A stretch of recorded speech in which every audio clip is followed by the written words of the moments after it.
Hola, ¿qué tal? Buenas tardes, buenas noches ya.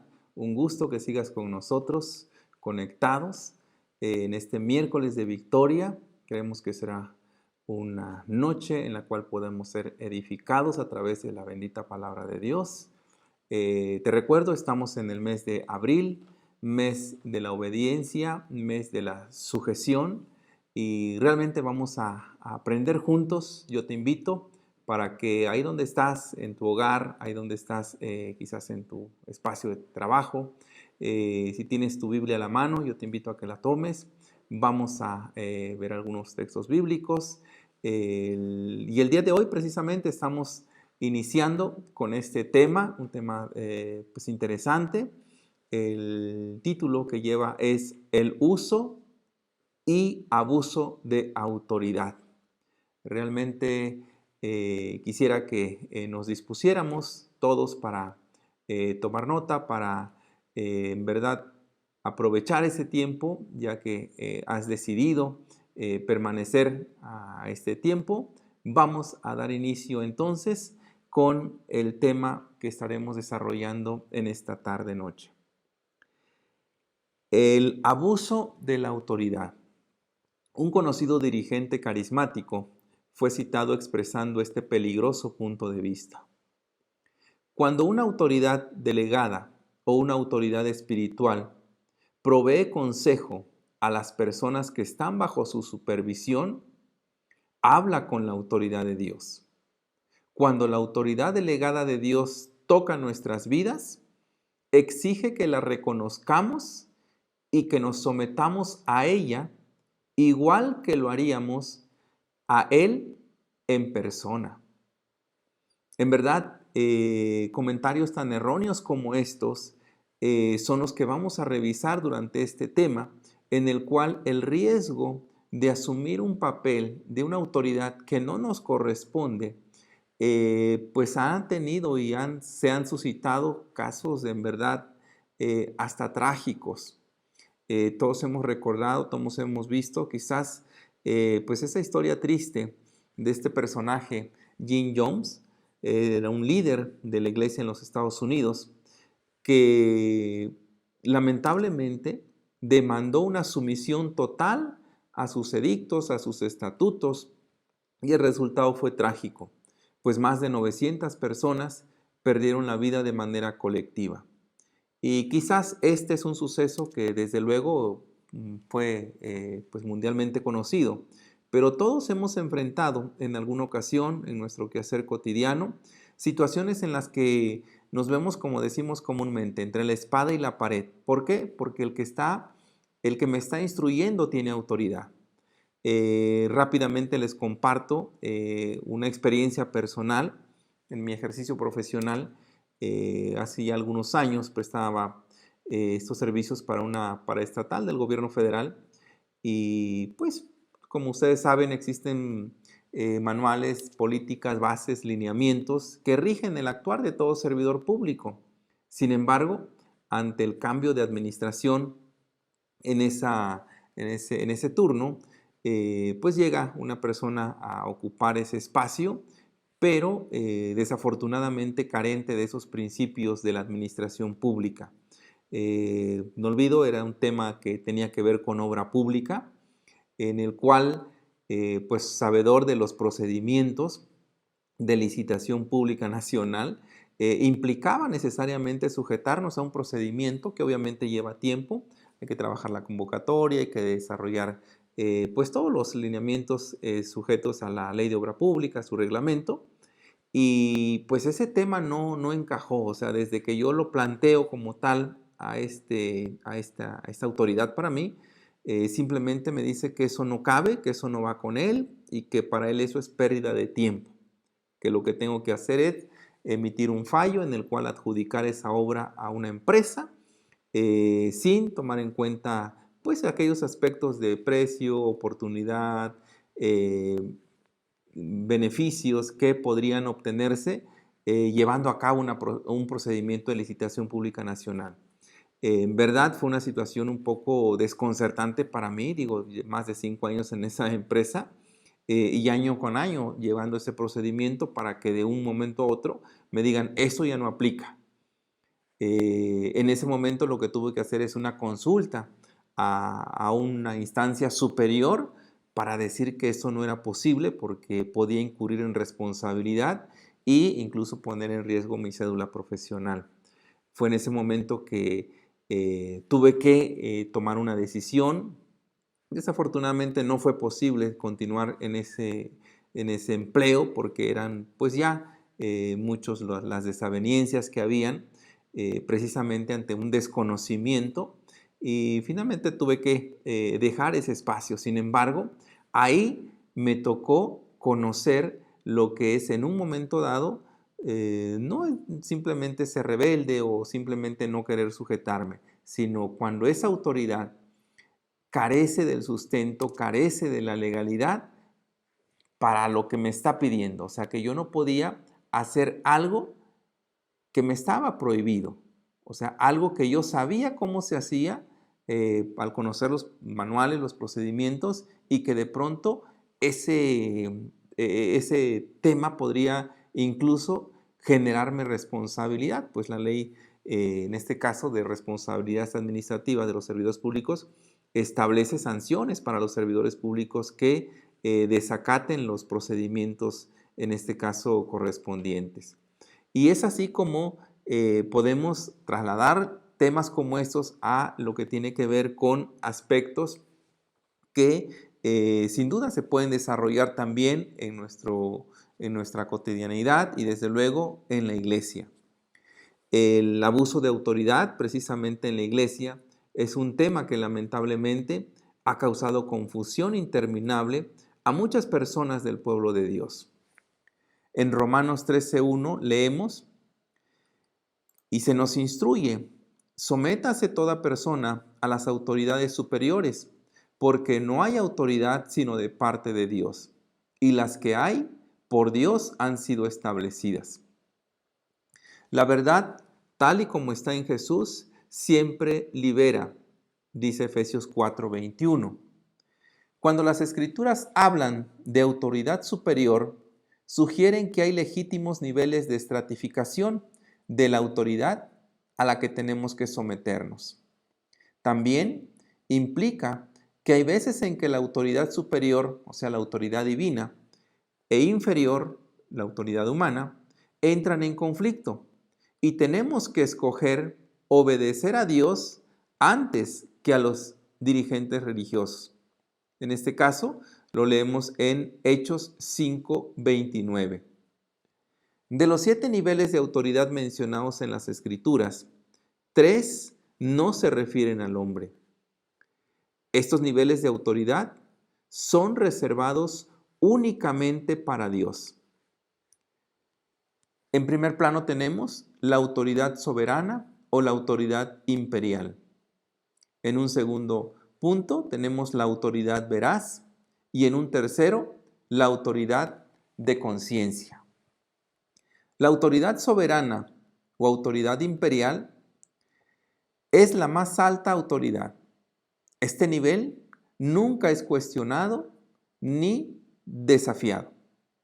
Es la autoridad absoluta, infalible, la que no falla y la de mayor magnitud.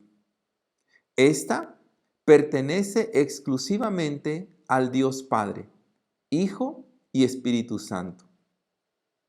No hay en absoluto base bíblica para que los dirigentes de las iglesias o cualquier ser humano ejerzan autoridad soberana. La Biblia advierte en términos claros respecto a los que hacen tal cosa.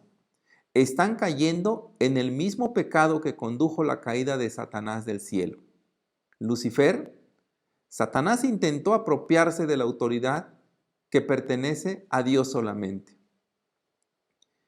En Isaías 14, 12 al 14 leemos: ¿Cómo caíste del cielo, oh lucero? Lucifer, tú que decías en tu corazón, subiré al cielo, junto a las estrellas de Dios levantaré mi trono. Seré semejante al Altísimo. La caída de Satanás del cielo se produjo porque intentó usurpar la autoridad soberana reservada solamente para Dios. Que los dirigentes religiosos queden advertidos de esto. Usted mismo, cualquiera de nosotros, pudiera caer en ese mismo lazo si nos apartamos de las Sagradas Escrituras.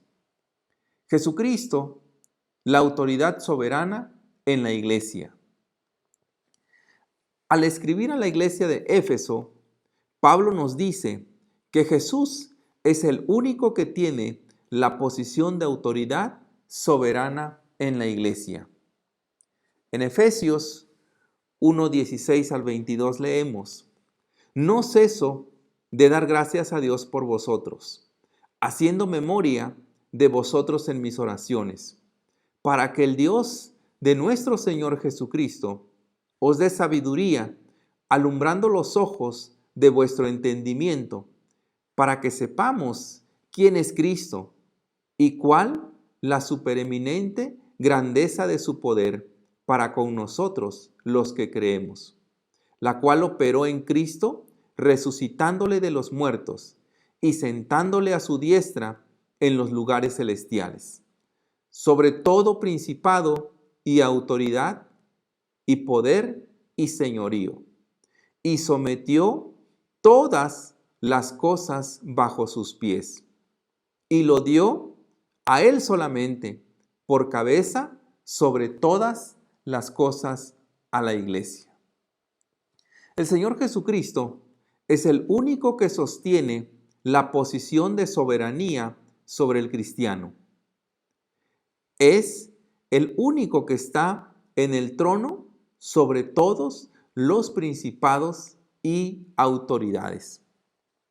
Ha sido exaltado sobre todo señorío, sobre todo nombre que se nombra, no solo en este siglo, sino también en el venidero. Y sometió todas las cosas bajo sus pies, y lo dio por cabeza sobre todas las cosas a la iglesia, la cual es su cuerpo, la plenitud de aquel que todo lo llena en todo. Leemos en Efesios 1, 21, 23. Esta posición de autoridad soberana pertenece a la Trinidad, y todo lo que se refiere a la gobernación, a la gobernanza de la iglesia, está reservada para nuestro Señor Jesús solamente. Hebreos 1:9 también nos enseña que Jesucristo está en el lugar singular de ser la única cabeza soberana de la iglesia. Esto es lo que leemos en Hebreos 1, del 1 al 9. Esto coloca a Jesús sobre toda persona en la iglesia. Esto significa simplemente que ninguno, sea cual sea su posición o título, puede presumir o levantarse a una posición igual a la autoridad de nuestro Señor. Jesús sostiene esta posición preeminente. Fue exaltado sobre los ángeles, sobre todo trono por los siglos de los siglos. Se le dio el lugar de la soberanía en nuestra era y en la venidera. Punto B. Cuidado de aquellos que toman el lugar de Cristo. Cualquier persona o cualquier iglesia que intente igualar o poner en vez de Cristo a un oficio eclesiástico está tomando parte del espíritu del anticristo. El término anticristo, como se utiliza en el Nuevo Testamento, no solo significa contra Cristo, sino también en lugar de Cristo. En griego, anti significa en vez de, en lugar de, denota sustitución. La autoridad veraz. Este es el segundo punto. La palabra veraz, veracidad, significa verdad o aquello que es siempre verdadero por encima de cualquier sombra de duda. En 2 Corintios 13:8 leemos, porque nada podemos contra la verdad. La verdad tiene autoridad para que sean condenados todos los que no creyeron a la verdad. Leemos en 2 de Tesalonicenses 2:12. Dios el Padre habla la verdad. Dios no es hombre para que mienta. Él dijo y no hará. Habló y no ejecutará. Leemos en Números 23:19. No olvidaré mi pacto, ni mudaré lo que ha salido de mis labios. Una vez he jurado por mi santidad, que no mentiré. Leemos en Salmos 89, 34, 35. Dios el Hijo, Jesús, habla la verdad. Jesús le dice, yo soy el camino y la verdad. San Juan 14:6. Leemos también en Marcos 2:14 y en San Juan 1:17. Mas el que es incrédulo al Hijo no verá la vida, sino que la ira de Dios está sobre él. San Juan 3:36. Dios, Espíritu Santo, expresa verdad. Las Escrituras asignan esta cualidad a Dios, Espíritu Santo. San Juan 15:26 dice, el Espíritu de verdad, el cual procede del Padre, Él dará testimonio acerca de mí. En 1 de Juan 5:6 también leemos, y el Espíritu es el que da testimonio, porque el Espíritu es la verdad. Así que el Espíritu Santo viene a ser la expresión de la autoridad veraz en la Santa Trinidad. La Biblia tiene autoridad. Las Escrituras fueron dadas por Dios el Padre, Hijo y Espíritu Santo como expresión de verdad. Por lo tanto, toman el lugar de autoridad veraz. Esta autoridad está activa en las vidas de hombres, aun si ellos no la reconocen. Inspirada por el Espíritu Santo. La Biblia fue escrita como resultado del Espíritu de Dios sobre el hombre. El Espíritu inspiró divinamente sus pensamientos y palabras. David describió este fenómeno con estas palabras. El Espíritu de Jehová ha hablado por mí, y su palabra ha sido en mi lengua. Segunda de Samuel 23:2. Dios inspiró sus palabras. Los santos hombres de Dios hablaron siendo inspirados del Espíritu Santo, como leemos en 2 de Pedro 1:21. Lo que Él inspiró a través de los hombres se convirtió en una expresión de nuestro Señor en la autoridad de la Escritura. Toda la Escritura es inspirada por Dios. Significa que está inspirada divinamente. Leemos en 2 de Timoteo 3:16. La Biblia ocupa el lugar de la autoridad veraz para el cristiano y para toda la humanidad.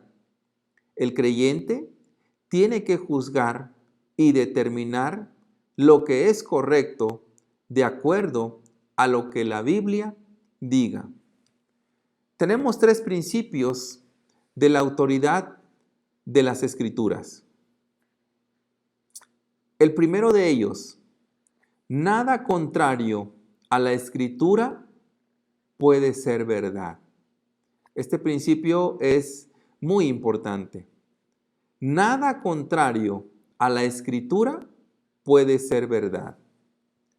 El segundo principio, nada que sea sagrado, nada que sea agregado a la Escritura puede ser obligatorio. Nada que sea agregado a la Escritura puede ser obligatorio. Y el tercer principio, todo creyente es responsable ante Dios de escudriñar las Escrituras para ver si lo que dicen los dirigentes de la iglesia es verdad. ¿Qué mejor manera de poner estos principios en práctica a partir de la lectura diaria de las Sagradas Escrituras? Cierto, todos hemos visto, todos hemos conocido que hay personas, el día de ayer nos comentaba nuestro pastor, hay personas que pueden visitarte y decirte, vamos a leer la Biblia. Hay personas que pueden tener una Biblia bajo el brazo, abrirla incluso. Sin embargo, esto viene a ser únicamente un anzuelo, una forma de cómo puede ser atraído. Sin embargo, el hecho de que te digan, vamos a leer la Biblia, lamentablemente no siempre tienen la doctrina correcta, no siempre tienen la interpretación que es debida, sino más bien, lamentablemente, fomentan doctrinas equivocadas, doctrinas apartadas de lo que realmente nos enseñan las Sagradas Escrituras. Por esa razón, vamos a ser muy cuidadosos como cristianos, como creyentes, de que sea la Biblia la base de todo conocimiento, que sea la Biblia la que nos inspire a seguir aprendiendo, a seguir escudriñándola para no caer en estos errores. Creyentes de Berea son elogiados. La confesión de Westminster se basa en Hechos 17, 10, 11. Inmediatamente los hermanos enviaron de noche a Pablo y a Silas hasta Berea, y ellos, habiendo llegado, entraron en la sinagoga de los judíos, y estos, los de Berea, eran más nobles que los que estaban en Tesalónica, pues recibieron la palabra con toda solicitud, escudriñando cada día las Escrituras para ver si estas cosas eran así. Los apóstoles Pablo y Silas llevaron el mensaje de Cristo a los judíos en Berea, que en aquellos días tenían solo las Escrituras del Antiguo Testamento. Elogiaron a los de Berea por dos cosas. La primera, porque reconocieron que la autoridad de la Escritura era mayor que la de los dirigentes de la iglesia, o sea, que de los apóstoles. Y segundo, porque escudriñaron diariamente las Escrituras para ver si lo que los dirigentes de la iglesia, o sea, Pablo y Silas, estaban diciendo era verdad. Ellos corroboraron esas enseñanzas. Y ahí estriba ese reconocimiento a estas personas de Berea. Los de Berea no estaban desafiando a los apóstoles en una actitud de rebelión o de rebeldía, sino que deseaban asegurarse de que lo enseñado estaba de acuerdo con la Biblia. Fueron alabados por el Espíritu Santo porque tuvieron la sabiduría suficiente para reconocer que Dios nos ha dado un libro por el cual cada hombre y su enseñanza deben ser juzgados, no importa si es un apóstol o un ángel del cielo. En Gálatas 1:8 leemos, si un ángel del cielo os anunciase otro evangelio diferente al que os hemos anunciado, sea anatema. El siguiente punto, la autoridad final. Dios habló a través de Isaías 8:20 a la ley y el testimonio. Si no dijeren conforme a esto, es porque no les ha amanecido. Dios nos está diciendo a través de Isaías que la Biblia tiene que ser la autoridad final para la fe y práctica. no, ni los obradores de milagros, dirigentes eclesiales, ni aun los ángeles tienen una autoridad igual a la de las Escrituras. En verdad, esta palabra es impactante. Es la Biblia la autoridad final. Leemos que ni los obradores de milagros, ni los dirigentes eclesiales, ni aun los ángeles tienen una autoridad igual a las Sagradas Escrituras. Este principio de que la Biblia es la autoridad final de la fe y práctica fue establecido hace casi 4,000 años, cuando Dios otorgó el Pentateuco bíblico, los 5 primeros libros de la Biblia, Génesis, Éxodo, Levítico, Números y Deuteronomio, a un hombre llamado Josué, el sucesor de Moisés. Dios le dijo: nunca se apartará de tu boca este libro de la ley, sino que de día y de noche meditarás en él, para que guardes y hagas conforme a lo que en él está escrito.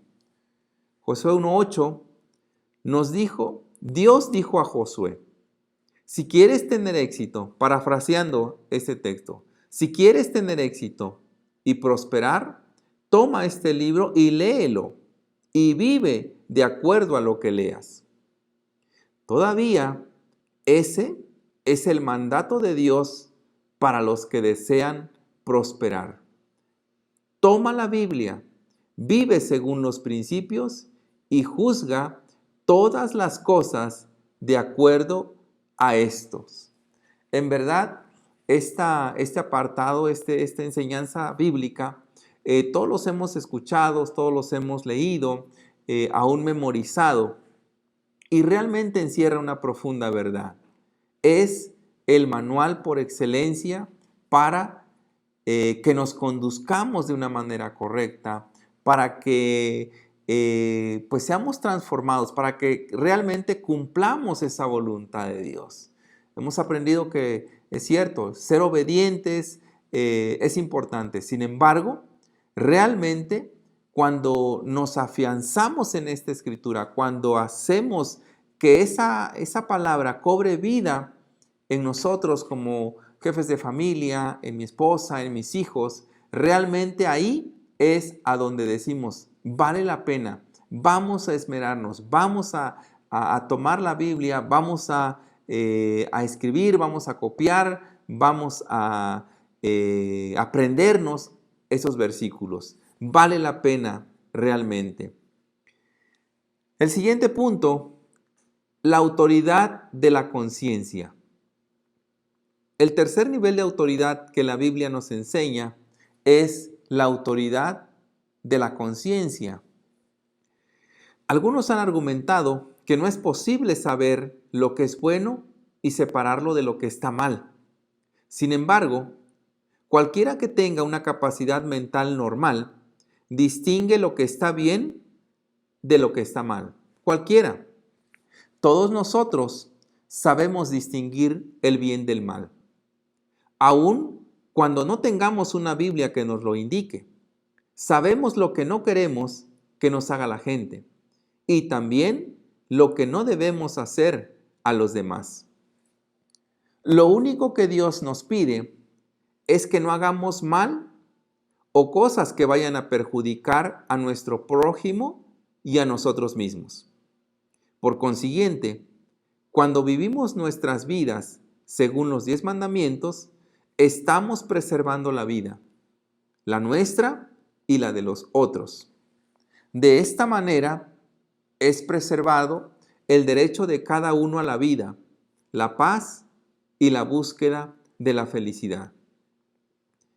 Y el saber lo que no deseamos que nos haga otra gente y el saber lo que no deberíamos hacerles es lo que la Biblia llama conciencia. Los apóstoles enseñan sobre la conciencia. Nos enseñan a no violarla. El apóstol Pablo estableció la autoridad de la conciencia en sus escritos. Un ejemplo, en los tiempos bíblicos habían muchas convicciones religiosas sobre ciertas clases de comida.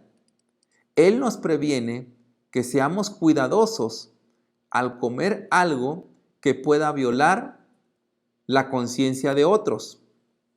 De esta manera, pues, pecando contra los hermanos e hiriendo su flaca conciencia, contra Cristo pecáis.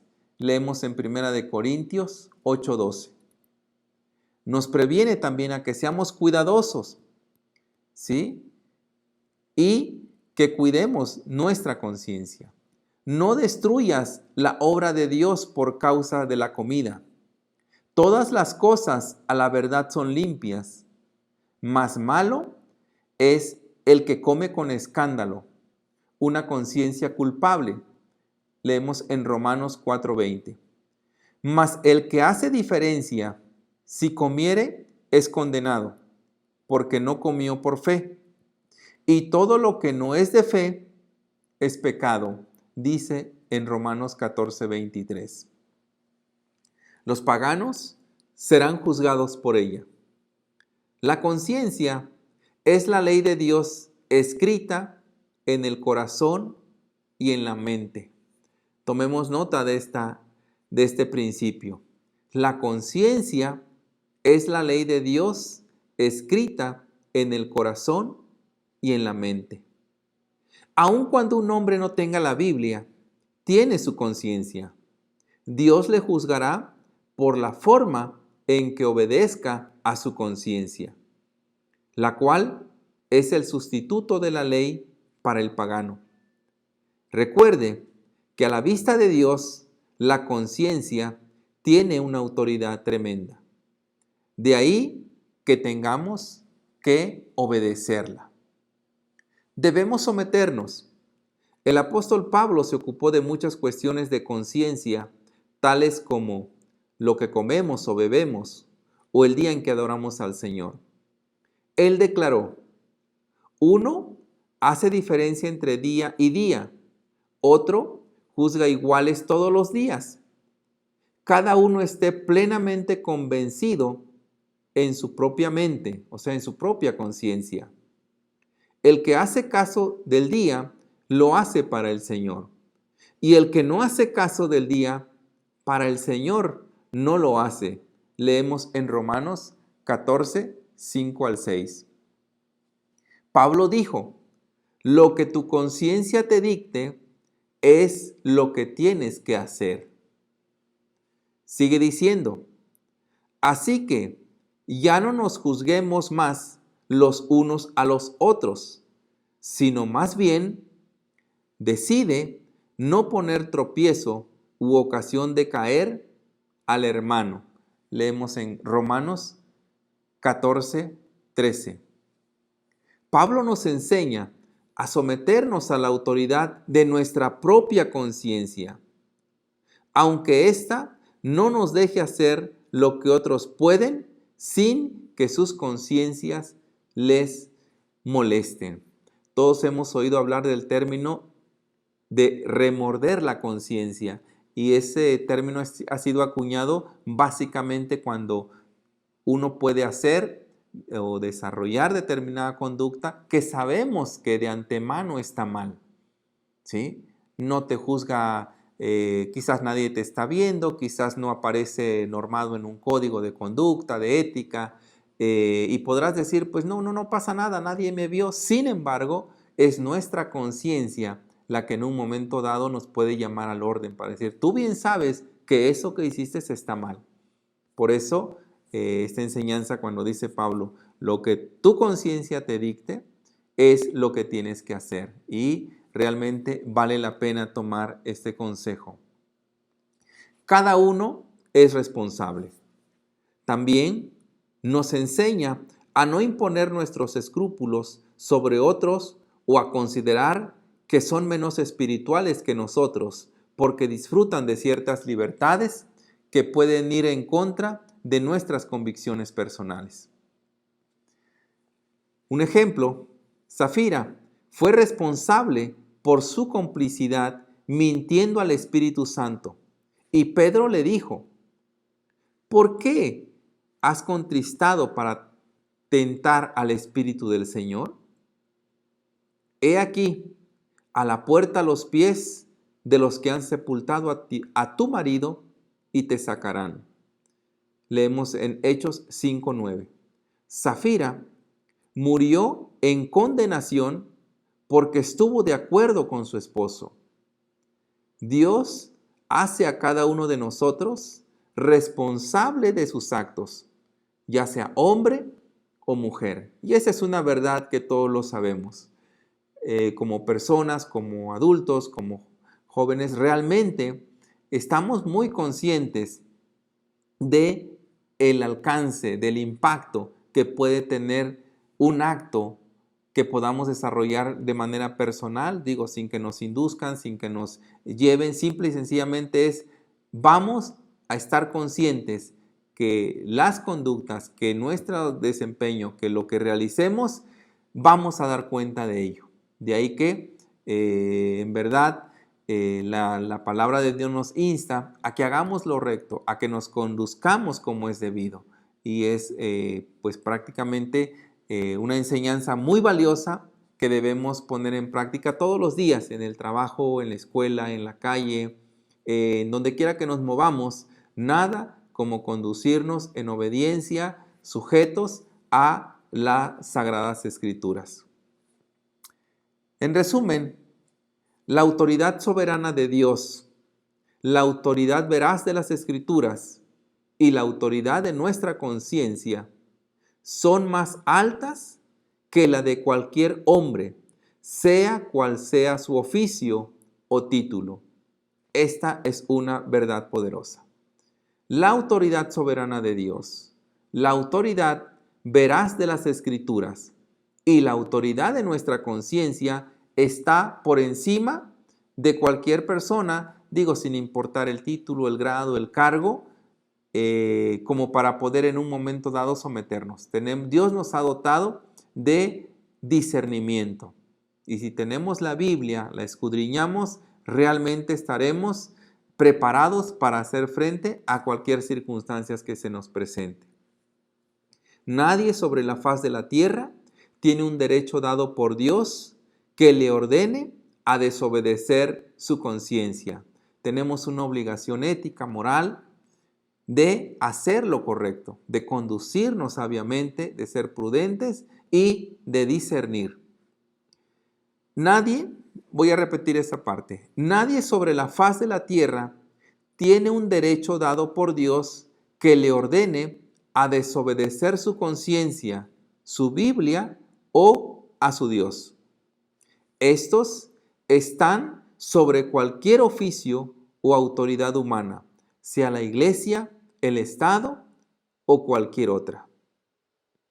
La conciencia está sujeta a la Escritura y la Escritura procede de Dios. Por lo tanto, nosotros vamos a estar sujetos a las autoridades mayores, aun cuando estén en conflicto con la autoridad que Él confiere a los hombres. Vamos a meditar en esta enseñanza. Vamos a tener presente estos principios, esta autoridad, estos principios de autoridad que son reservados a nuestro Señor. La autoridad soberana o la autoridad imperial, la autoridad veraz, que son las de las Sagradas Escrituras, y la autoridad de nuestra conciencia. Ojalá tengamos oportunidad de seguir repasando, de seguir pues revisando los textos bíblicos que hacen referencia a este tema para poder ponernos en prácticas, y como les comentaba hace un momento, vamos a estar preparados para poder discernir con base en las Sagradas Escrituras aquello que efectivamente podemos en un momento aplicar, realizar, ciñendo siempre nuestra actitud, nuestra conducta, nuestros actos, nuestros hechos como tal a la obediencia a nuestro Señor Jesucristo.